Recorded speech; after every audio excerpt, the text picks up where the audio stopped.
मैं आपको भूलूं नहीं।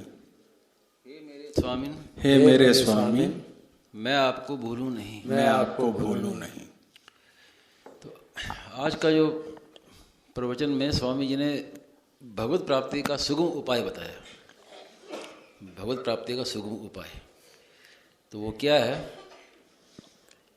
कि जीव के एक तरफ संसार है और एक तरफ परमात्मा है। तो उसको अब क्या करना है कि संसार से तो संबंध विच्छेद करना है और परमात्मा को प्राप्त करना है। दो काम करने हैं। दोनों के लिए स्वामी जी ने आज बताया कि परमात्मा को तो याद करना है और संसार की सेवा करनी है। परमात्मा की प्राप्ति करनी हो तो सबसे सुगम उपाय है भगवान को हर समय याद रखना। हे नाथ, मैं आपको भूलूं नहीं। स्वामी जी कहते हैं कि बार बार प्रार्थना करो भगवान से। और अच्युतः स्मृति मात्रेण, भगवान स्मरण मात्र से प्रसन्न होते हैं और भगवान को कुछ नहीं चाहिए, केवल याद मात्र। यस्य स्मरण मात्रेण जन्म संसार बंधनात् विमुच्यते, याद करने मात्र से संबंध विच्छेद संसार का। तो भगवान को तो याद करना है और याद मात्र से भगवान प्रसन्न हो जाएंगे। इसमें सुगम उपाय। अब इधर संसार है, उसको छोड़ना है तो उसकी करनी है सेवा। तो किसी से भी अगर हम अपना संबंध विच्छेद करना चाहते हैं तो उसकी सेवा करो। ये संबंध विच्छेद का उपाय है। किसी व्यक्ति में ममता है, मोह ममता है, छूटती नहीं है, उसकी सेवा करो तो मोह ममता छूट जाएगी। किसी वस्तु में ममता है, मीठा खाने में ममता है, मीठा खाना में आसक्ति है, तो वो बच्चों को खिलाओ, गरीब बच्चों को खिलाओ, सबको खिलाओ, तो उसमें ममता हट जाएगी। तो सेवा करने से संबंध विच्छेद होता है। लेकिन कब? जब हम सेवा के बदले में कुछ नहीं चाहेंगे। अगर सेवा भी करें और आशा भी रखें तो फिर वो व्यापार हो गया, तो वो उल्टा और बंधन बढ़ेगा। तो निष्काम भाव से सेवा करें। तो ये दो बातें खास हैं सेवा में। अब मुख्य बात स्वामी जी ने ये बताई, आज्ञा पालन। गोस्वामी जी ने कहा आज्ञा सम न सुसाहिब सेवा। आज्ञा पालन के समान कोई सेवा नहीं है। सबसे बड़ी सेवा है आज्ञा का पालन करना। और किसी की हम आज्ञा बात माने नहीं और फिर कहें हम सेवा करेंगे तो सेवा क्या करेंगे। संत महात्मा तो आज्ञा मात्र पालन मात्र से प्रसन्न हो जाते हैं, बस इतना क्या है। और आज्ञा में स्वामी जी ने ये बात कई बार कही कि नीचे नहीं गिरने दो उसको। आज्ञा को नीचे नहीं गिरने दो। वो कैसे है कि जैसे मेरे हाथ में एक कांच का कटोरा है, कांच का, और मैं आपको फेंकूं और आपने फट कैच कर लिया तो काम हो गया ठीक। और आपने कैच करने में जरा से भी देरी कर दी तो नीचे गिर गया तो वो टूट गया। तो ऐसे ही आज्ञा पालन में देरी कर दी तो वो आज्ञा नीचे गिर गई। अब उसका उतना प्रभाव नहीं रहेगा। तो आज्ञा नीचे ना गिरे, तुरंत पालन करें। नहीं है, आज्ञा मानने वाला बड़ा है। आज्ञा पालन करने वाला वो स्वामी बन जाता है और स्वामी सेवक बन जाता है। हनुमान जी ने आज्ञा पालन किया भगवान का। भगवान राम जी की आज्ञा का पालन किया हनुमान जी ने। तो राम जी के उतने मंदिर नहीं जितने हनुमान जी के मंदिर हैं। और हनुमान जी के मंदिर अलग से भी हैं, और जहाँ राम जी का मंदिर है वहाँ भी हनुमान जी बैठे हुए हैं। तो आज्ञा पालन इतनी बड़ी चीज है।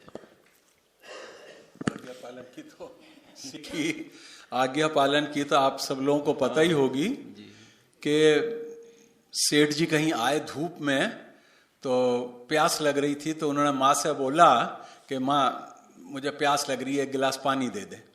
तो माँ अंदर गई पानी लेने के लिए। इतने में उनके पिताजी ने कोई काम उनको बोल दिया कि जयदा तू वहां चला जा।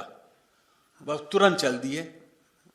तो माँ पानी लेके आई, कहला अरे कहाँ चला गया? तो कहने लगे कि वो तो मैंने उसको वहां भेज दिया। कहला अरे 2 मिनट तो रुक जाते, बेचारा अभी इतने धूप में आया था, उसको प्यास लगी हुई थी, उसको पानी तो पी लेने देते। लेकिन नहीं, वही जो बात अभी बताई कि आज्ञा पालन तुरंत, मतलब पिताजी ने कहा तो उन्होंने ये नहीं कहा कि मैं जरा पानी पी लूं, तुरंत चल दिए। तो यही संतों की विलक्षणता होती है। आज्ञा गुरु नाम अविचारणीय है। हाँ, बिना विचार करके आज्ञा पालन करें। स्वामी जी ने बताया कि एक संत के पास गए तो संत के एक शिष्य थे, तो शिष्य की प्रशंसा की तो कि बहुत आज्ञाकारी है। तो बताऊं मैं क्या कैसे? तो शिष्य को बुलाया, उसको रुपया दिया कि जाके वो चूल्हे में अग्नि में डाल दे। वो चुप गया और जाके अग्नि में डाल दिया, विचार नहीं किया कि ना आगे से कुछ कहा ना विचार किया। तो आज्ञा जो है वो बिना विचार किए होती है, तत्काल ऐसे होती।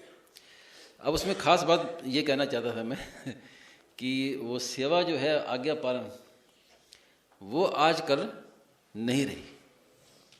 आजकल ये बड़ा कठिन काम हो गया, सेवा करना और आज्ञा पालन करना। क्योंकि आजकल सब उल्टा हो गया कि जो अध्यापक हैं वो अपने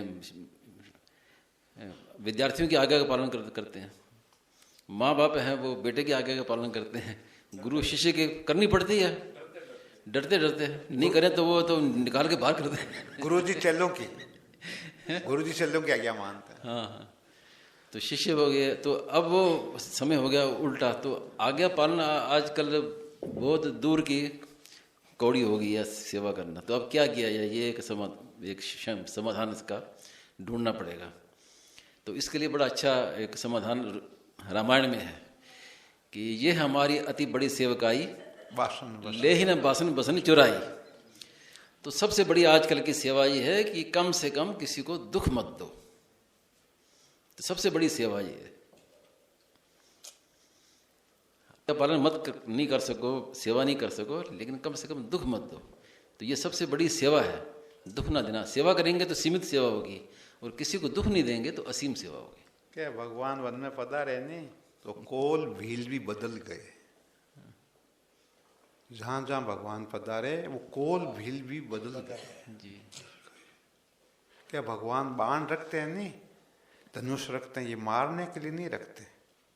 तो कि वो बाण क्या करता है कि वो भगवान छोड़ते हैं, उस जीव को ला करके भगवान में मिला देता है।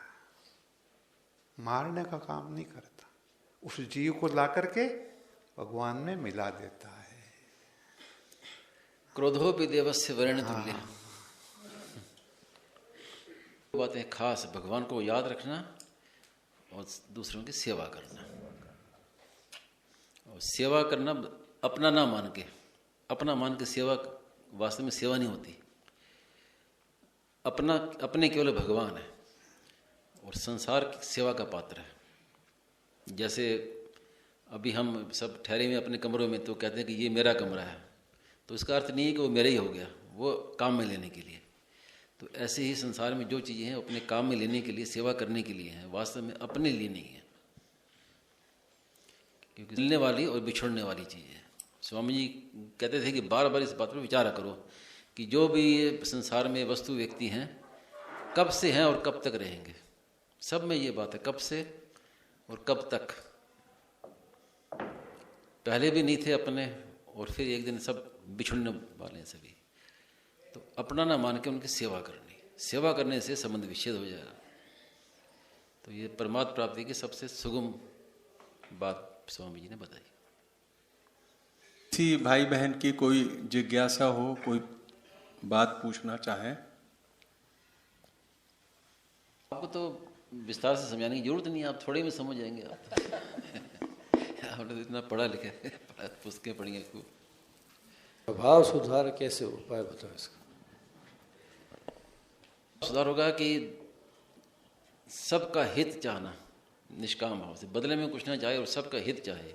जो भी काम करे उसमें एक ही दृष्टि हो कि दूसरे का हित कैसे हो। ये खास बात है। स्वार्थ भाव, अभिमान और स्वार्थ, दो चीज़ स्वामी जी कहते थे कि अगर स्वभाव को सुधार करना हो तो स्वार्थ और अभिमान दो चीज़ छोड़ दो, स्वभाव ठीक हो जाएगा। इन्हीं से स्वभाव बिगड़ता है, एक अभिमान से और एक स्वार्थ से। तो केवल दूसरे के हित की दृष्टि हो और बदले में कुछ कामना ना हो तो स्वभाव से। गीता भवन में एक माई आई कि स्वामी जी पूरे घर से हमारा प्रेम हो जाए, घर वालों से। क्या हो जाए? क्यों घर वालों में सबसे प्रेम हो जाए। हाँ। महाराज के स्वार्थ अभिमान छोड़ दो। हाँ, बस कि ऐसा नहीं कर सकती तो कि प्रेम नहीं होगा। हाँ, सुधार का मूल मंत्र यही है, बस स्वार्थ और अभिमान जब तक ये रहेंगे स्वभाव नहीं सुधर सकता। अनागति खास यही है कि मैं हूं ये ना रहे, मैं की जगह परमात्मा आ जाए। नाम संकीर्तन